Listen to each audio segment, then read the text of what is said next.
Hi everyone, welcome back. I am so excited. I went to a secondhand store and I scored all of this today, and some of that was some amazing finds, like this beautiful big water brush. I can't remember what it's called, but it's definitely something I will use for my larger work. I'm very excited to share what I have with you today. This is a Japanese color harmony card. I don't know what it is. Apparently it's from about the early 1980s, but as soon as I opened it up, I realized that I love Japan. I love color. I love everything about this. I will put up on the screen what it looks like when it's all fanned out, but this was just incredible and I'm so happy it's mine. And I think it's something that, I don't know, color nerds will understand. If you love color, I don't see just yellow, I see so many shades of it. I don't see just blue, I see so many shades of it. So this really spoke to me when I figured out how to open the thing. It was really cool and I was very excited. So I was glad I kind of had that find. I don't buy many things when it comes to my art, but I was glad I got that. And then I saw this very cute little set of silver forks. It's strange. I don't know why I bought them. And this little box. And I thought that's really cute. I'll keep my little minis in there and any spare pans that I have. But the reason I wanted to make this video is this little Sakura matte watercolor set. I don't know when it's from, but the colors or the tubes were all pretty much full and quite soft. And I was like, I have to have this. I think it was like $5, 5 Australian dollars or something like that. And I thought, I really need to check this out, see what the colors are like. I tried searching online about the date that it's from and I can't tell. There's someone's name on the back. I'm assuming it's definitely a student grade set for sure. There's no pigment information on the back. They've just got color names and they have a number in parentheses like number 5 or number 15 or whatever, but I don't think they refer to the pigment at all.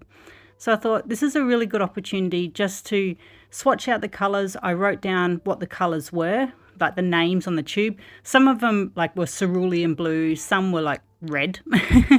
They were just very basic names. And I thought, I just wonder what the colors are actually like. I'm assuming this set's from about the 90s. So I wasn't quite sure what would happen with the set. You can see there, like some of the tubes had that oil on the top, which is normal for watercolor that's been sitting for a while. But with a toothpick, and once I rinsed it, like not rinsed it out, once I kind of swirled it around in the tube, it came out quite well. And you can see just from this very first swatch, just how vibrant and bright and incredible the colors were. And I was a little bit like, are these actually student grade? Because they just felt like so much better quality than the student grade paints that I'm used to today. So if you have any information about this set, it is from Japan or Japanese. It's all in Japanese writing except for the Sakura matte watercolor. Every color was pretty much, I could use it straight out of the tube. I just had to mix it in a little bit. The only one that I had a real problem with was the Van Dyke Brown. That was hard as a rock. In the end, you'll see at the end of the video, I managed to accidentally break the tube. So I got some of the color out and I kind of like scraped it on my page. But I'm just so surprised at how incredibly vibrant and pigmented these colors are. For a student set, I'm tempted to use them myself because they were just creamy, they were lovely, they went on very well.